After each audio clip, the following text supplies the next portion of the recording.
Greetings. Welcome to another broadcast of I Have a Testimony. I'm your brother and your host, Brother Willie Muhammad.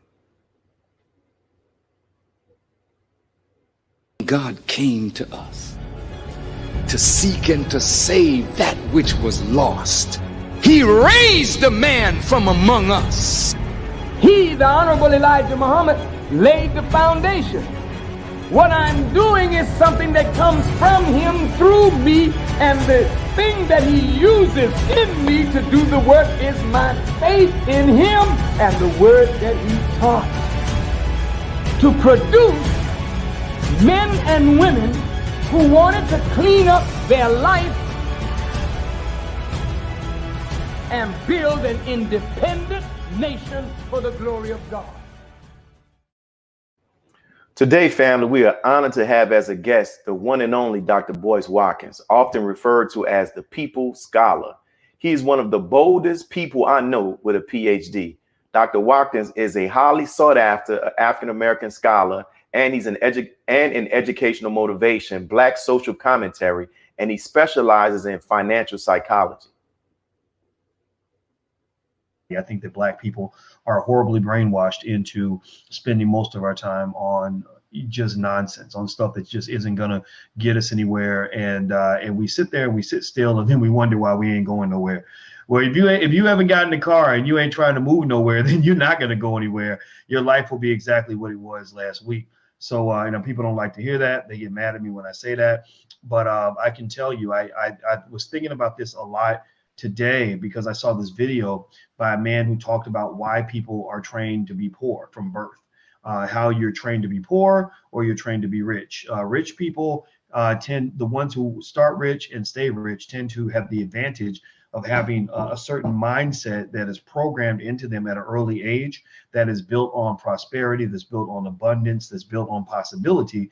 And poor people are trained and programmed in the other direction. They're programmed to believe that the struggle is real. You ain't never gonna get out of it. You always gonna be poor. Who the hell you think you are? So thank you, Dr. Watkins, for agreeing to be our guest on this show, my brother. We greatly appreciate it. I'm honored to be here, man. Thank you so much. And so I know you're a very busy man, so we'll get straight to the interview. You know, Doc, in preparing for this interview, I learned something about you that I was surprised to learn because of how intelligent and knowledgeable you are, that during your early days in school, you had some struggles, yet today you hold a PhD. So can you explain to us how you were able to overcome those educational struggles and to move on to earn your PhD? You know, that's an interesting question because I don't know how easy it is to give a simple answer to that, but I'll try my best. I had a hard time in school because for the same reason that a lot of Black boys struggle in school, I did not see anything in school that really represented who I was or anything that I actually valued. As a kid, I valued, I guess I valued maybe the chance to one day make some money. I valued maybe getting some sort of esteem, maybe whether it's from my friends or from girls or whatever. And school just wasn't a place that I felt welcome. It just didn't fit, and also, to make matters worse, my mother and I strongly believe I've always had a kind of an ADHD thing that I just learned to manage naturally. And so, you're in school every day, you're acting a fool, you're jumping up and down, running around, running your mouth. And that started when I was in probably kindergarten. And my kindergarten teacher, who was actually a young white lady, went to my mother and said that your son was jumping up and down and walking around the classroom and constantly talking. And I said, I'm going to teach him a lesson. So she said, she let me walk around and kind of just, talk to the other kids and just do whatever I was going to do. And she said, I'm going to ask him a question. I'm going to ask him to repeat back what I just taught the kids. And she said, I asked him, and she said, he told me every single thing that I had just taught everybody else. And so what this white woman said to my mother was, she said, your son is gifted and they're probably going to try to put him on medication. They're probably going to tell you that something's wrong with him. She said, don't you let them do that. She said that he has a special intellectual gift. And I received that, I guess. And so years later, it's still there. Even as a 50-year-old man, I still act up I still, whether I'm talking to my wife and she wonders why I'm looking around and thinking about other things or doing something on my phone, but I'm hearing everything, and that fidgety behavior is still there. And also even publicly, I might go all over the place, but I gained that ability to kind of come back home. And I think that was just my style of intellect. Maybe it's a little bit different. It makes some people mad. Some people don't understand it, but it works. So, it was really finding yourself that I think matters the most, is figure out who you are and what you're good at, and really owning that and pursuing that with everything that you have, and not being ashamed of that. And that's self-love, Yes, and sir. so self-love was really the secret to really everything. Because as a kid, I don't know if I love myself. Yes, sir. As a grown man, I can firmly say that I do. Yes, it's very important to self-love.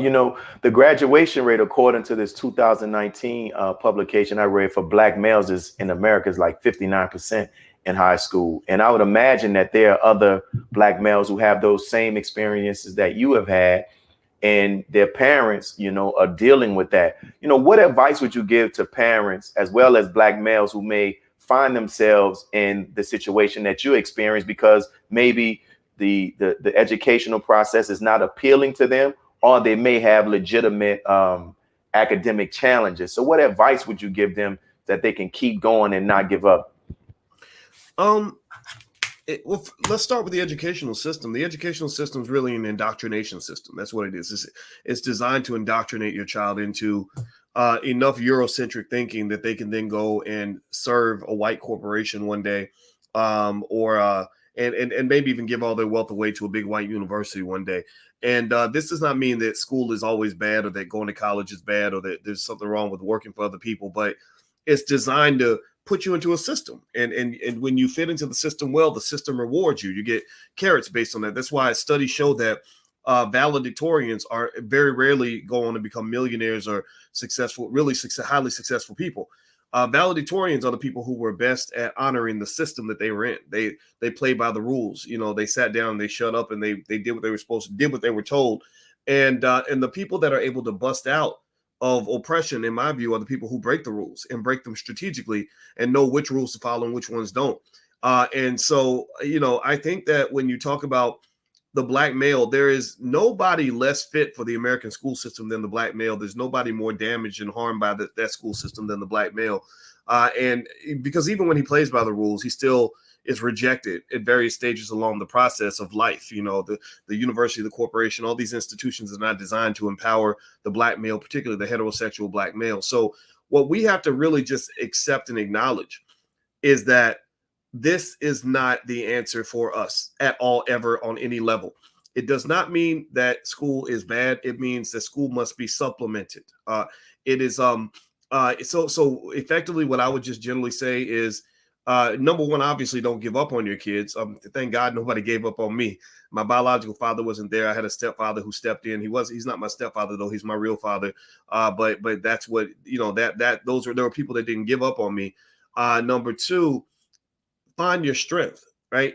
Connect what you're learning with what you're going to need to know in life. So if you have a son that's 14 and you're thinking about, his grades were bad, that could mean something, right? It could mean that there's some things to do in terms of discipline and work ethic and being able to do the hard things in order to be able to get to the easier life, right? Because a lot of kids are trained to want to take the shortcut, that instant gratification. Like I want to imitate the finish line, but I don't want to imitate the race. I don't want to imitate the training required to get there. I just want to imitate the shine and the bling and the success at the end, right? So there's value systems that can be built around, the discipline it takes to do well in school. So there's nothing wrong with that. But then I encourage you, imagine your son is a 30-year-old Black man in America, right? He's no longer playing sports. 99% of the time, he's no longer, engaged in the things that he did in high school. Now he's dealing with the real world. And his quality of life is based on typically three major areas: his health, his wealth, his relationships, his physical and mental health. What are you doing to help your child have a healthy mind and a healthy body? What are they eating? What are they thinking? What are you putting into their brain? Because our children's brains are being poisoned. That's how they're oppressing us. Wealth. Are you investing for your child? Is he going to have economic security, or is he going to be out here running around like a slave, ducking and dodging economic bullets that are being shot at his head every day? The number one struggle I see for a lot of young brothers is, I can't get a job, can't get no money, child support got me down, struggling, don't know what to do, etc. Right? Relationships. What are his skills in terms of conflict resolution so he can get along with other black men as opposed to escalating conflicts that lead to black men being murdered and going to prison?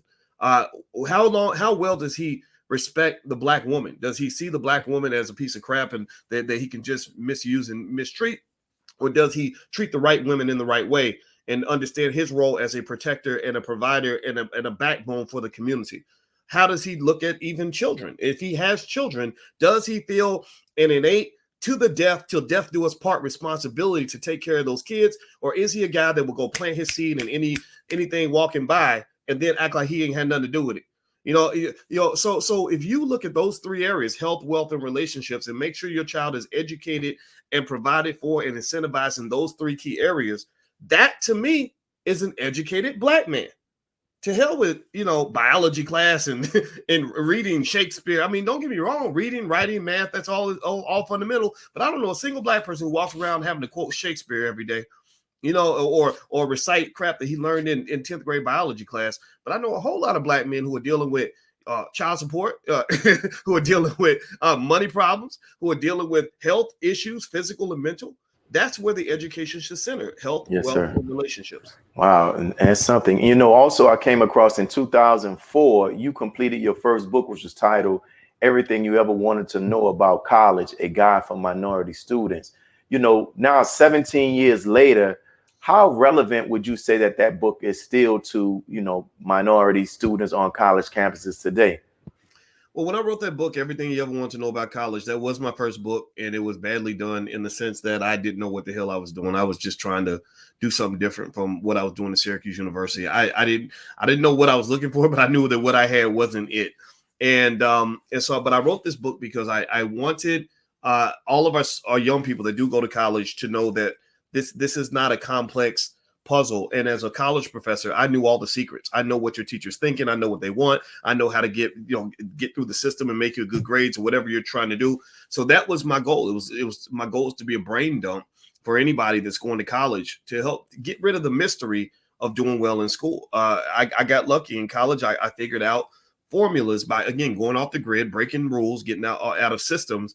And I realized, hey, wait a minute, this is easy, And now, mind you, maybe I have a little bit more intelligence, right? And I acknowledge that, but a lot of it was just basic stuff, I didn't understand, I didn't understand how you think you could study 3 hours a week and still do well in school, or I didn't understand why in some of the Greek letter organizations, preparing for the step show was more important than preparing for the math test.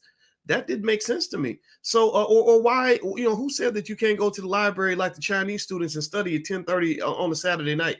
If you want to succeed and you want to really be the best in the world at what you do, you put in that grind, and it starts up here. So these were just little things I said, maybe if I help to lay out a blueprint, that I can help some of the young people that want to be successful to get past the broken victim mindset that says, because I'm black, the best I can do is barely get by, and I'm barely surviving, I'm barely scraping by. What role do you play in your strugglenomics situation? Sure, we know what the white man does. We know what white supremacy, white systems, we know all of that. But what are you doing to contribute to that? Where are you playing a part in that process? And I think that line of personal responsibility is something it's not necessarily encouraged in our community. And people think that when you talk about personal responsibility, you're not acknowledging racism. And I acknowledge that fully. I fully understand that white people will never love me that much. But then after you let go of that and stop looking for love in all the wrong places, the question is, do you love you that much? And that's the problem. It ain't the problem that he don't love you, because they don't love nobody. The problem is that you don't love you. Right. That's a excellent points, man. Even though you said that was your first book, you didn't think it was too good, but I believe what you're saying is still relevant and needed today. So we're coming up upon our first break, Dr. Watkins, and we're going to pause from some announcements from our public sponsors. And for those who are watching, we're here interviewing our brother, Dr. Boyce Watkins. So please make sure you're back after the break to hear more of his interview. Thank you. Be a part of the force that powers truth in journalism. Your support helps us to highlight solutions for a brighter tomorrow. Go to nnvnews.com/donate. Asiatic Minds, online education, helping our children to discover their God-given skills, gifts, talents, and passion that will allow them to see their greatness, as well as the greatness of our people, and upon discovering that greatness, infusing them with the desire to use it for the betterment of themselves, their families, our people, and the world. Call now, 502-219-4848. This is Sister Sajda Muhammad. We are proud to announce that the Sajda House commemorative Elijah coins are finally here. This priceless heirloom, made from recycled copper from the messenger's home, is now available at sajdahouse.com. The hashtag Bank Black social media campaign made strides not only in revolutionizing how we bank, but also how we think. The movement inspired thousands of African Americans across the country to transfer or deposit millions of dollars into Black-owned banks. These are banks that will invest in urban communities, employ African Americans, support Black businesses, and inspire Black home ownership.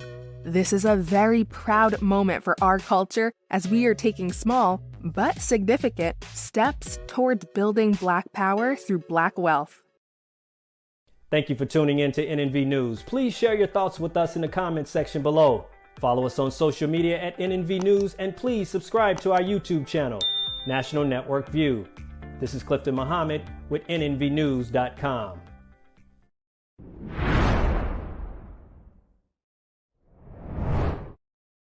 We're back, brothers and sisters, to continue our interview with Dr. Boyce Watkins. For those who are watching, please make sure you share this link and also comment and let us know what you think about the interview. Doc, my next question, I want to ask you that several weeks ago, maybe a month or so ago, Nicole Hannah Jones was in the headlines after, again, making her decision known that she would deny she didn't accept the position to continue working at the white school she was at, and she was going to accept the position at Howard. And she felt that she came under attack because of her work with the 1619 Project, which angered some white conservatives who were big sponsors or donors to the school. And while preparing for this interview, I came across an article in 2009 where you spoke about how you felt your tenure was denied because of your on-air confrontation with Bill O'Reilly. And my question I want to ask you is, do you think that such pressures keep more Black professors from being bold on these college campuses, even Black college campuses and white college campuses? Yeah, brother. A lot of our we have a big brain drain in the Black community. We don't just have a drain like on our athletes and our rappers. We also have a drain on our scholars. Most Black scholars I know are afraid of their own shadow. They're scared to really speak up on much of anything that does not please their white colleagues. And so the safest space that they can find is to be accepted by the white liberal establishment. The problem with that, though, is that's a form of intellectual imperialism, because white liberals are one of the biggest white nationalist groups in the country in terms of their oppression of Black people and our ideas. A lot of the things that white liberals push into the Black community, for example, the oddly disguised Black Lives Matter movement, are built on value systems that don't always resonate with a big chunk of our community. For example, those who maybe live in the tradition of Malcolm X, which I would include myself in that category, and Marcus Garvey. We believe in things like family, strong community, building wealth, and we're not necessarily keen to want to wear our sexuality on our sleeves. I don't want my children to be sexualized at the age of 6. And so sometimes white liberals come along with their own ideas and their own values, and it's almost like they give Black scholars permission on what they're allowed to talk about, not allowed to talk about. And so with that said, I think academia it's an institution that's really heavily built on white liberal indoctrination. A lot of our Black students that go to college and they go to these institutions and they become pro-Black in a certain kind of way that does not always help achieve the goal in terms of what I think the community really needs. And what I mean by that is, for example, a lot of white liberal activism is rooted in Marxism, communism, and socialism. That the civil rights movement, the Black Panther Party, et cetera. That's why the leaders of Black Lives Matter were all trained Marxists. Now, Marxism is not a terrible ideology. I think the ideas of Karl Marx are not that bad. I think they're worth reading and listening to. However, what it does do, unfortunately, is it creates a very anti-business, anti-traditional family kind of mindset, where you start accusing Black men of being filled with toxic masculinity. You start attacking Black business owners. You start, pushing ideologies that are devoid of the importance of wealth creation and wealth development as a key to economic power. And then at the end of the day, they falsely train you to believe that Black success is predicated upon being closer to white people, that the closer you are to white folks, the more they accept you, the more they tell you that Black lives matter, the more successful you are. So you'll hear them say, look at all the progress we've made over the last 40 years. Well, that progress, there is no progress. It's false progress, because if you look at Black quality of life in terms of economics, there has not been progress. We've only gone backward. If you look at Black quality of life in terms of education, there's no progress. We're only going backwards. If you look at Black family structures, there hasn't been no progress. We've only gone backwards. And so what I've actually just simply said is that all of us, scholars and everyone in between, we need to kind of let go of the white liberal nipple in terms of developing who we are. We need to develop that independently and have the sovereignty necessary to develop our own institutions, our own ideas, our own businesses, create our own jobs, educate our own kids, so that they can know what it really means to be an empowered Black person without thinking that somehow white integration is a qualification to make you a successful Negro. So basically in academia, that you see a lot of that. The universities, they feel that they can't be racist because they're not Republican, right? They feed that nonsense narrative.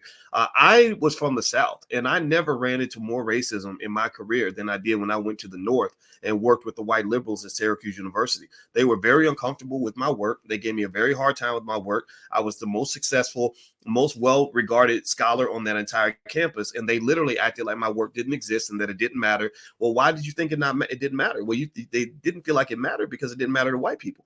But I had Black people all around the world who were messaging me 15 years ago saying your work changed my life. So basically a lot of scholars are caught in that trap. Where the trap goes deeper is that the scholars dedicate so much time. It takes a long time to really get a PhD, meaning the high level PhD necessary to go teach at a big university. It takes a lot. You dedicate a lot of your energy to that.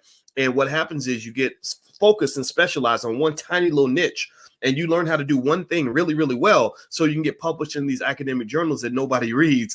And then what happens though is when they screw you, when they don't give you tenure, when they decide they don't want you anymore, these people have nowhere to go. They all they can do is sit and beg and grovel to maintain their position. And again, that's where breaking rules was beneficial, because I said, wait a minute, hold on, let me get this right. So you're telling me that the reason I got to give up my freedom of speech, that I have to sit here like a little boy and be quiet and bow to you and kiss your feet, is so what? I can get a lifetime job? So what you're saying to me is tenure is basically welfare for smart people. Got it. So I figured out a very basic idea. I said, okay, getting tenure is really, really hard. Making white people happy is really hard. I don't know how to do that. But also making a lot of money, making enough money to be financially secure is hard. But I think I can do that. I think that will be easier than getting white people to like me, because they never liked me my whole life. And a lot of Black people don't like me either, and I accept it. I'm fine with that. And so I took my energy and said, let me go and do the thing I know I need to do as a Black man, which is to get enough economic security so that I can be independent of that system. And what that usually means for most Black people is figuring out how to make about $5,000 a month without having a job working for somebody else. So for most people, $5,000 a month is the difference between a complete life of freedom and a complete life of slavery. so and it's not that hard to do. So once I figured that out, I was able to stand a little bit taller. The Bill O'Reilly controversy went down, and they were trying to get me fired and use these typical scare tactics. And the thing that allowed me to stand up and basically just tell them to go to hell was I knew that my bills would be paid. If I lost my job, I wasn't scared of losing my job. I wasn't scared of being blackballed. I wasn't scared of any of those things. And I think a lot of scholars should understand that when they go into academia. So when Nicole Hannah-Jones went through that nonsense in North Carolina, I will say, just to be honest about it, my wife, who is a full professor of social work, she's right there in the institution, in the establishment. She gets it, but she has her own business.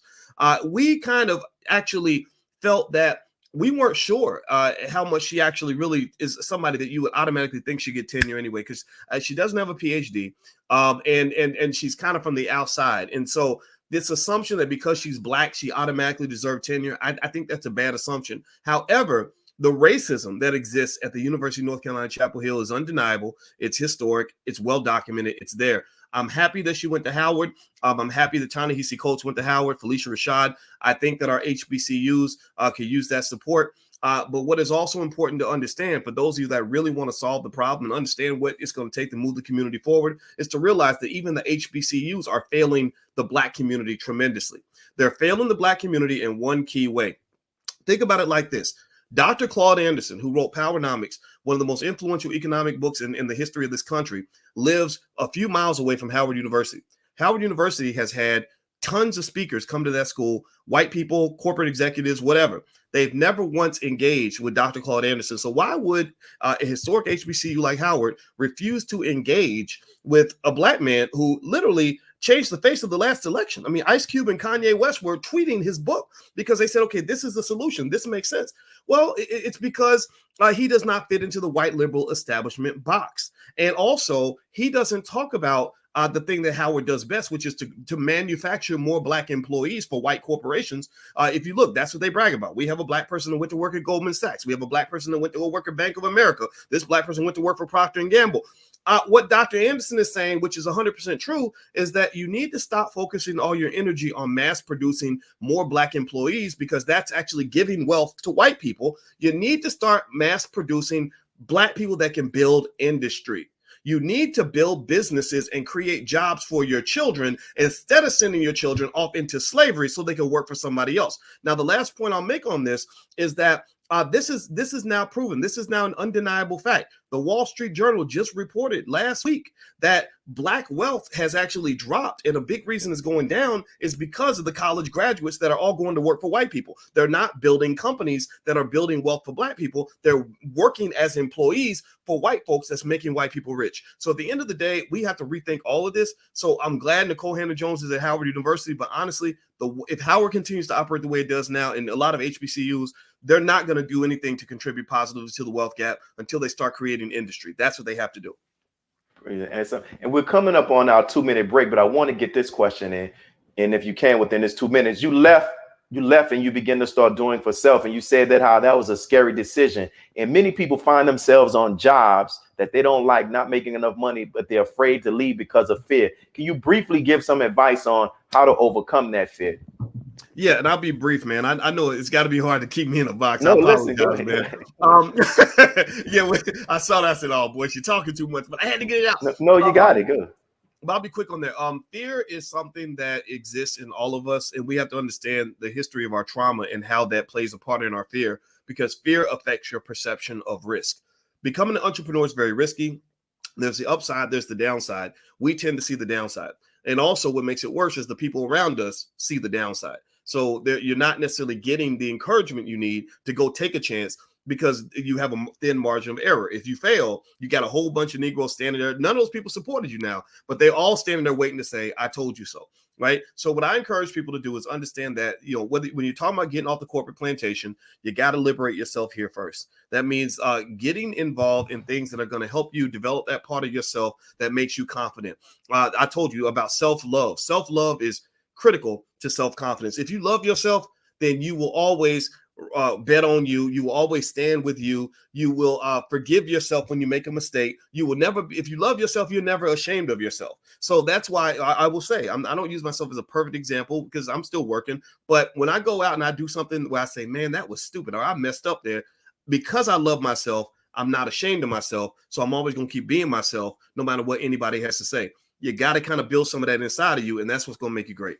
Yo, that key of love for self is so important. And that's one of the foundational principles in the teachings of the Most Honorable Elijah Muhammad, is this: know thyself and then love thyself. So we're coming up on our next break. And for those who are here, I hope you all are enjoying the interview with our brother, Dr. Boyce Watkins, who's dropping many jewels and much stuff that we can go back and analyze and study. So we're going to pause from some announcements from our public sponsors, and we'll be right back to continue this interview with our brother. Be a part of the force that powers truth in journalism. Go to nnvnews.com/donate. worldwide, 24 hours a day, 7 days a week. Download the Final Call Radio app and take us everywhere. On your phone, on your computer, on your tablet, on Instagram, Facebook, and Twitter. You can also log on to finalcall.com and click the Listen Live button, or finalcallradio.com. Final Call Radio, the official voice of the Honorable Minister Louis Farrakhan and the Nation of Islam. Please share your thoughts with us in the comment section below. Follow us on social media at NNV News, and please subscribe to our YouTube channel at National Network View. I am Anissa Muhammad with nnvnews.com.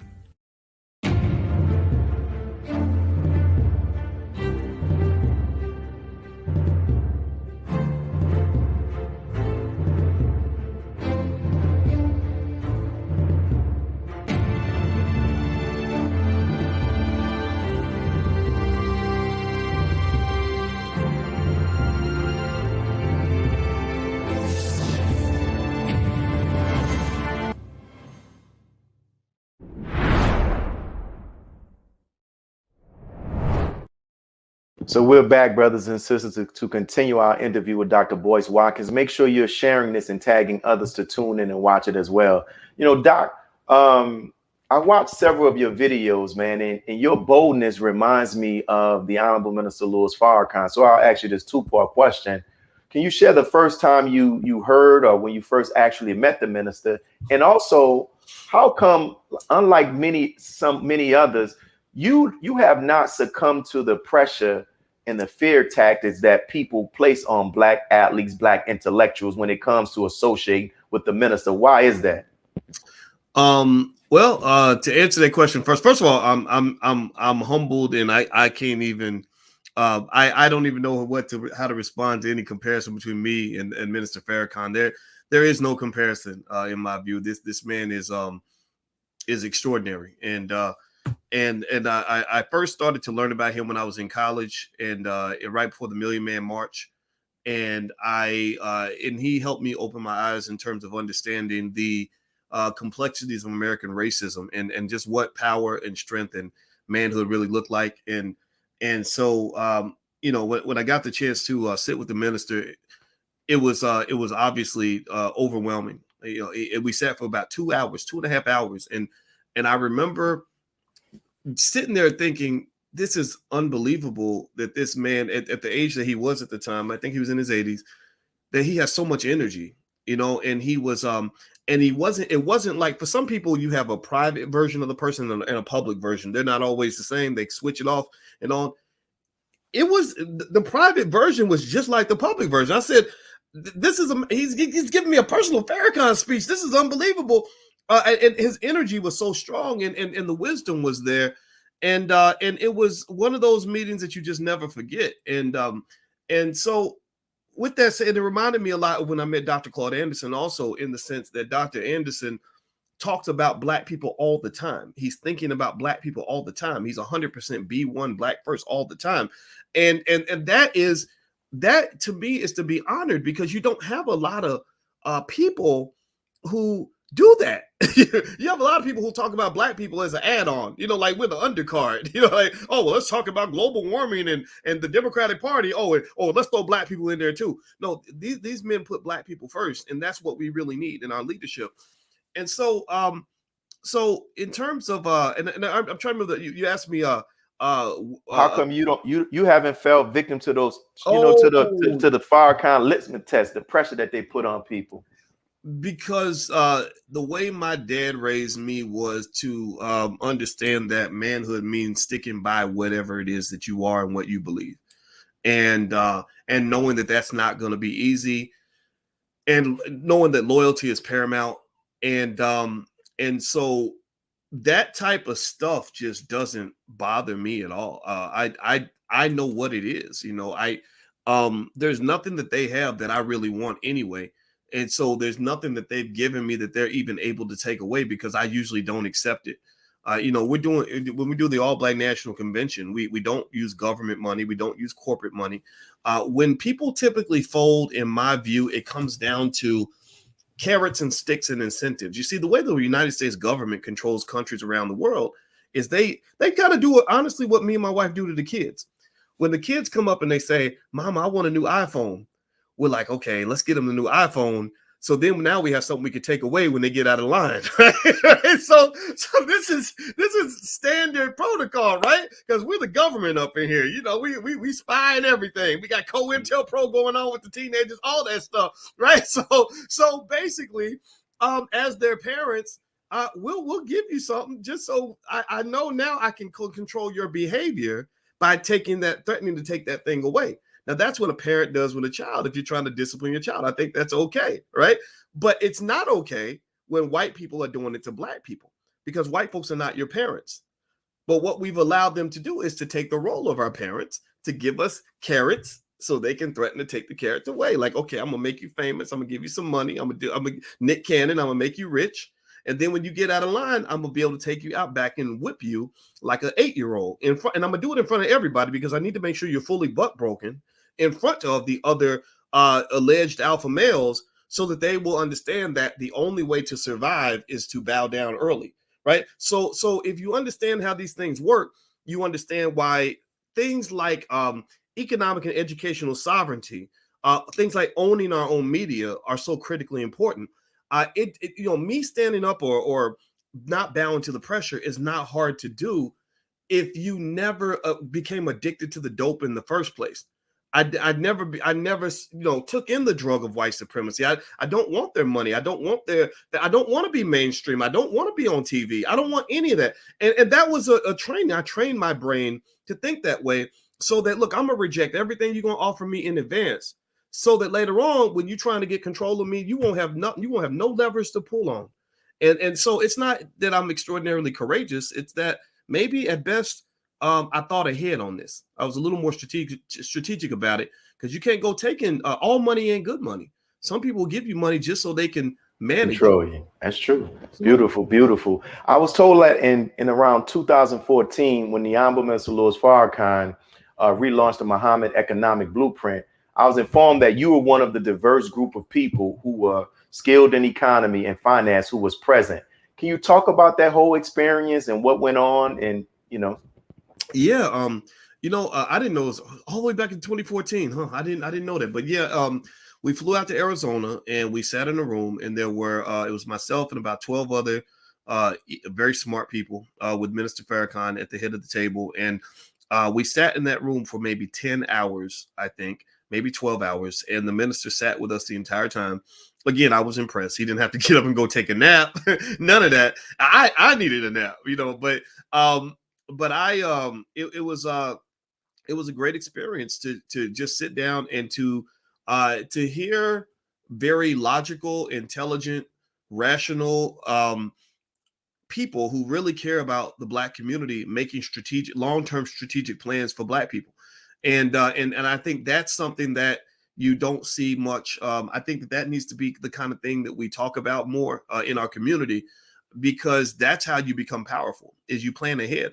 Sun Tzu in The Art of War said that battles are won well before they begin. So the question that I ask anybody who is the head of a family is, what is the 50-year, 100-year plan for your family? Do you have a 50-year plan for your family? And so being a part of that was a true honor. And I thought that it was right on point, and I was very, very happy to participate. And also, I saw an interview. I think you did this on social media. I don't know, it was Instagram, YouTube. You talked about how blown away you were and how the Honorable Minister Louis Farrakhan responded to the critique of our sister Yvette Carnell. Can you talk more about that? Because I know it's amazing. Like, for us who would love the minister, it gets under our skin when people try to take shots at him. But, I've sat at the table with the minister and how he handles stuff. I'm just like, my goodness, Well, a strong Black man, a strong masculine heterosexual Black male is always going to have enemies, from whether it's feminism, LGBT, etc. And so, so the minister is a likely target, and it's a beautiful thing to see, because he handles that very well. And with Yvette Carnell, it's interesting. Yvette I remember she had no platform in 2012, and she reached out to me to ask me to share her articles. And I actually helped her to create her Breaking Brown website. And I saw that her ideas were different from mine, but I saw it as a chance for diverse thinking. I was totally okay with, I'm okay if you disagree with me, because that helps me expand my thinking, because the good ideas are all over the place. Like I encourage people not get caught up in this whole, I'm a Democrat, you're a Republican kind of mindset, because sometimes Republicans have good ideas. Sometimes Democrats have good ideas.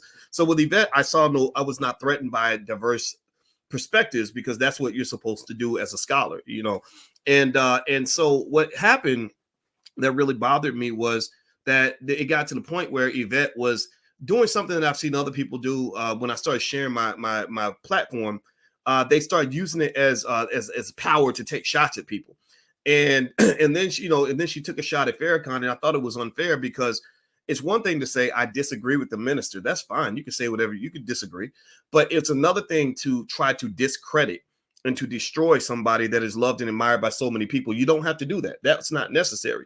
And what I really thought was interesting was the way the brothers from the Nation responded really reflected the class that the Nation of Islam has. It was much classier than her initial action and her reaction, meaning that they were fired up. I don't blame them. Right?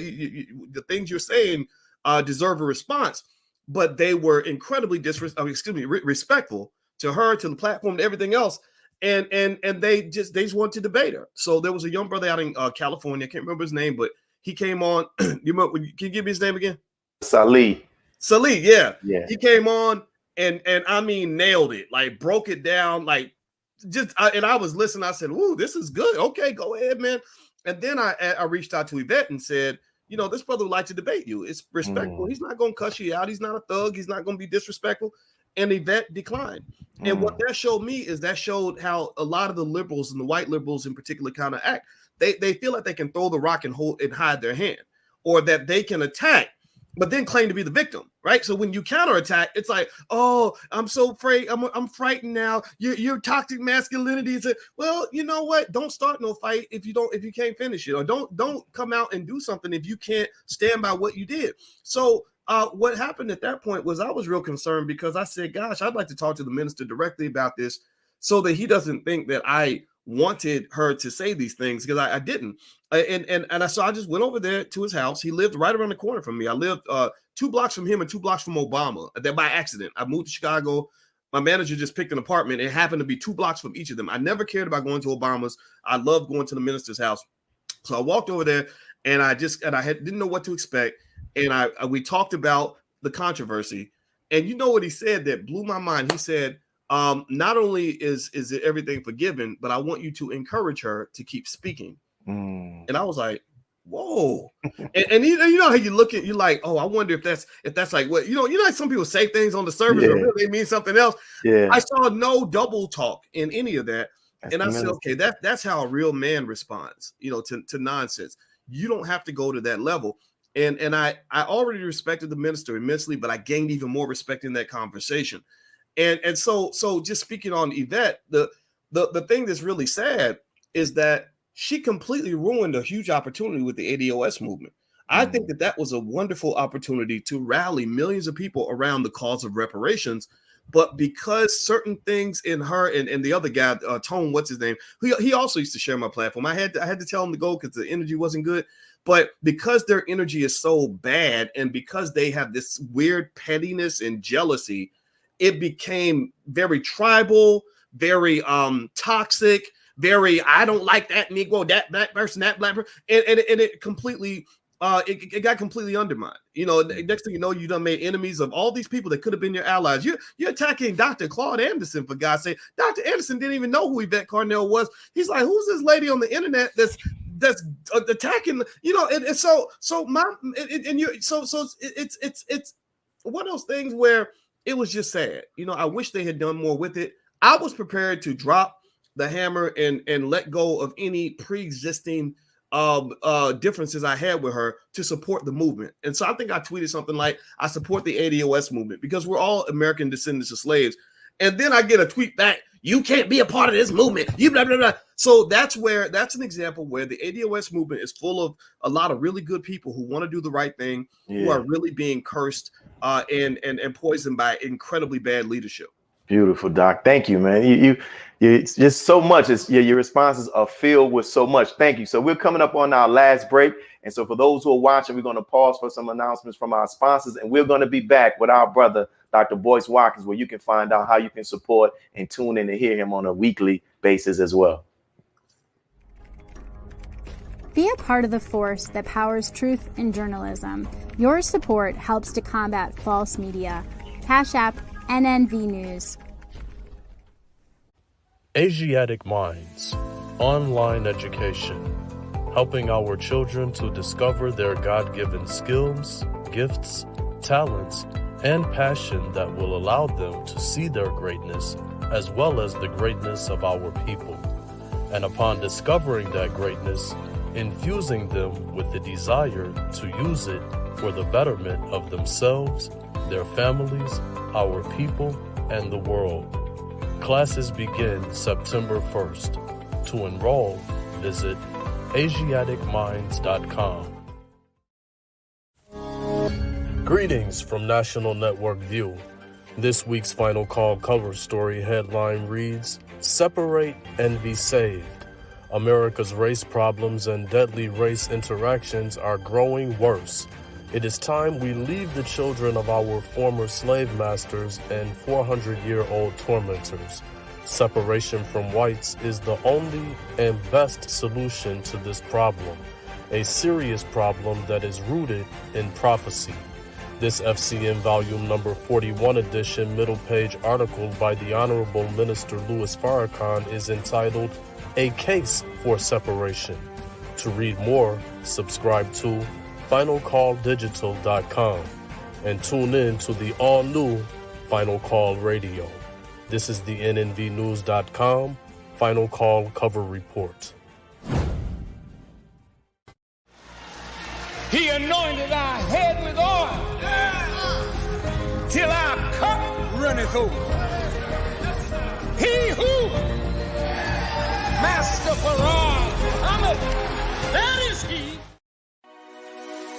This is Sister Sajda Muhammad. We are proud to announce that the Sajda House commemorative Elijah coins are finally here. This priceless heirloom, made from recycled copper from the messenger's home, is now available at sajdahouse.com. Please make sure you leave your comments and questions in the comment section below. Follow us on Facebook, National Network View, and make sure to check us out on Twitter as well, National Network View. This is Sergio Gutierrez with National Network View, signing off.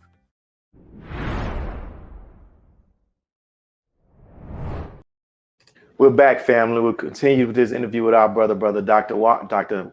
Boyce Watkins. And Dr. Watkins, I just have two last questions. One, I saw also that you had the opportunity to visit our school there in the city of Chicago, Muhammad University. So what was that experience like? And what did you share with the students?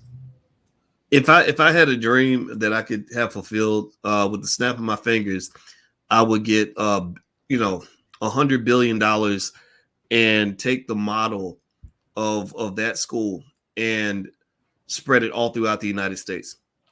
It's one sign of racism, one clear sign of the racial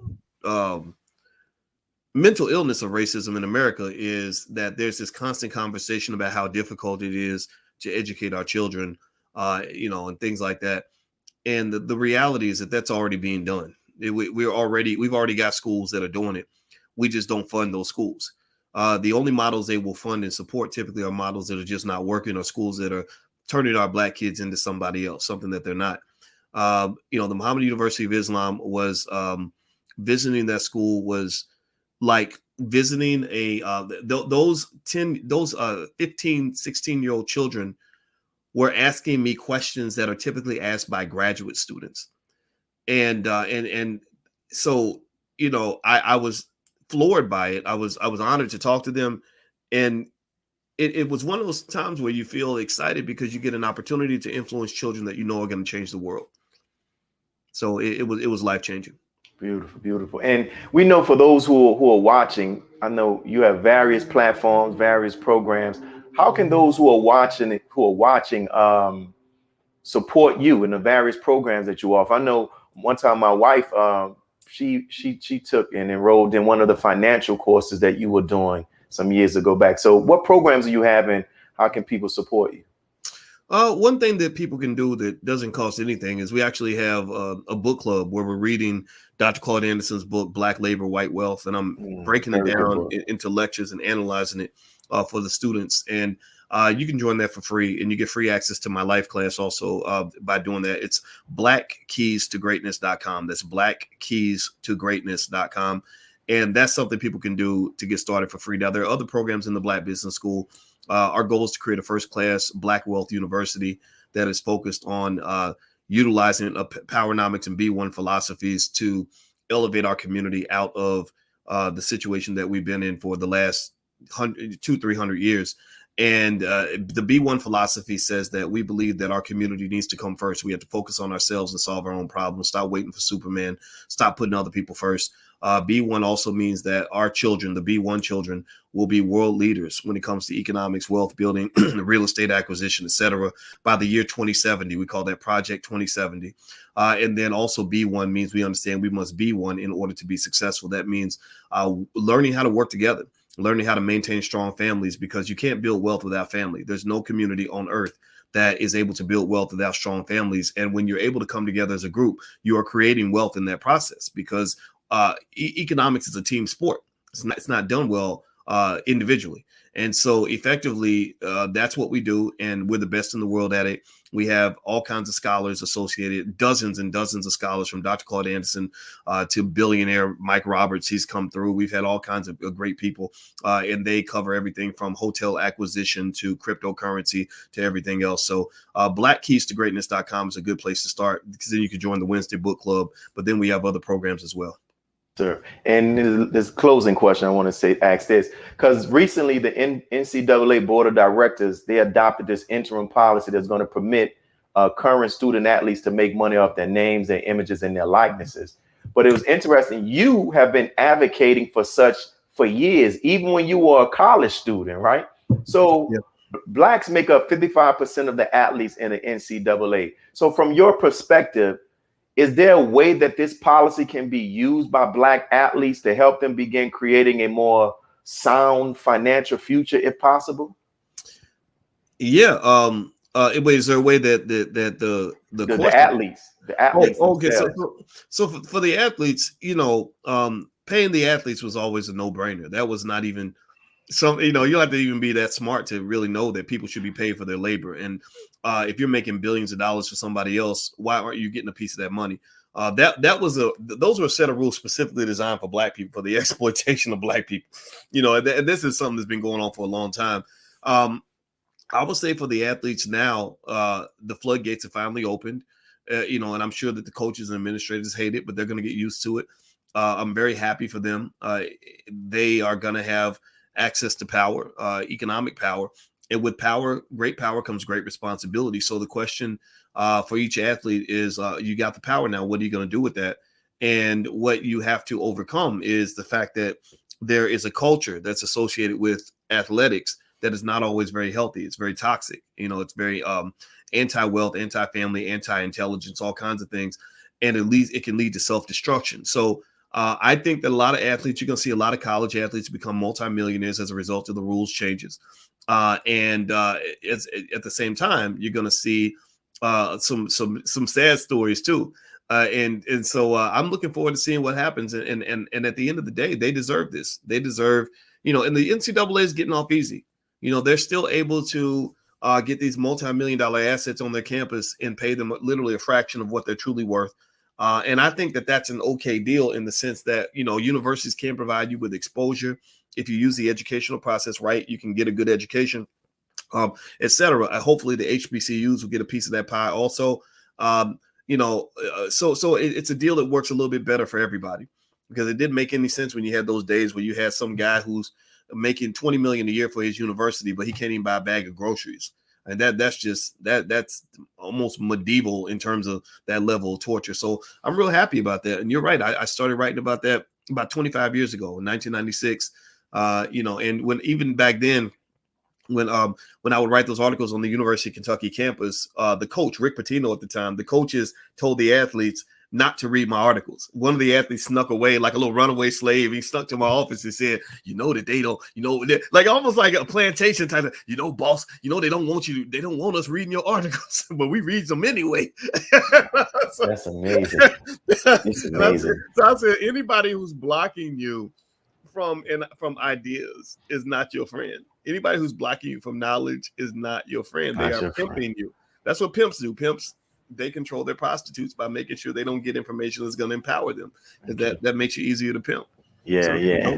Well, Doc, we thank you for your time, man. And we know you're so busy. We appreciate your time. And whatever it is that we can do, anything that you have going on, keep us posted. And can you once again mention that the website for the book club and also the other classes again? And any closing words that you have too, you feel free to share it. Okay. First thing I'll say is I'm extremely optimistic about the future of a group of our people. I think that when you talk about the B1 community, meaning Black first, those who put our community first, our families first, our people first, our children first, the future is going to be bright. There is no wealth gap in that space. The racial wealth gap exists amongst those who are trying to beat white people in a white system. Those who walked away from that actually have a higher stock market participation rate than most millionaires. Their children are very well educated. They are starting to acquire real estate and assets, and you're starting to see this seep into the culture. And this was my goal in the very beginning, back when it wasn't cool to talk about economics.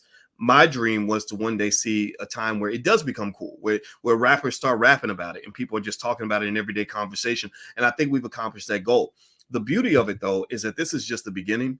I think that this is a 50, 100-year process that's going to lay out not just with us, but really with our kids and our grandkids. They're the ones who are going to take it to the next level because we're doing what wealthy families do. We're planting the seeds for them. So you're going to see children of this movement, in my view, and grandchildren out of this movement who are going to be doing better than the Jews. They're going to be doing better than anybody else. And they're going to be doing better than the Arabs. They're going to be doing better than the Asians because they're going to truly understand what it means to compete in a globally competitive society. So I'm very optimistic about it. And I'm not really worried about 2021. I'm thinking about 2071, where we'll be then. And we're going to be in a great place. Last thing I'll say on that is the URL to join the book club. If anybody wants to join, it's totally free. Is blackkeystogreatness.com. That's blackkeystogreatness.com. Also, we have the All Black National Convention at the end of October. The All Black National Convention, we're going to gather in Orlando the last weekend of October, the 29th through November 1st, for 4 days, but you don't have to stay for the whole 4. And during those 4 days, we're going to do everything necessary to build a stronger B1 community. So that means obviously covering the economics. We got that covered. We got breakout sessions and everything from crypto to stocks to real estate to entrepreneurship. I got all my experts coming in, etc. We're also going to do panels and breakouts on things related to politics, what's going on in the hip hop music industry, how we can conquer that, what it means to, issues related to Black men and Black women relationships. And then also we're going to do some fun stuff. Those who are single that are looking for a partner, we're going to have speed dating. We're going to have also speed networking. If you're not looking for a romantic partner, but you're looking for a business partner, we're going to form groups so that you can invest together and form investment clubs. And we're also going to have the B1. We're going to have basically a ball and an award show. So we're going to do a lot of cool stuff, and we're really excited. And we put up $100,000 of our money, no corporate sponsors, no government money. We're doing this. It's going to be ours. Nobody controls the narrative but us. And if people want to know more about it, they can go to allblacknationalconvention.com. That's allblacknationalconvention.com. Yes, sir. And what we'll do, we'll make sure, and I'll personally make sure that I share that on my social media handles as well and spread it to others.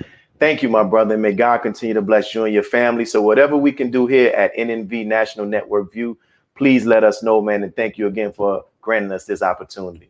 Thank you, brother, for having me. This has been a fun conversation. Yes, sir. Peace. Peace.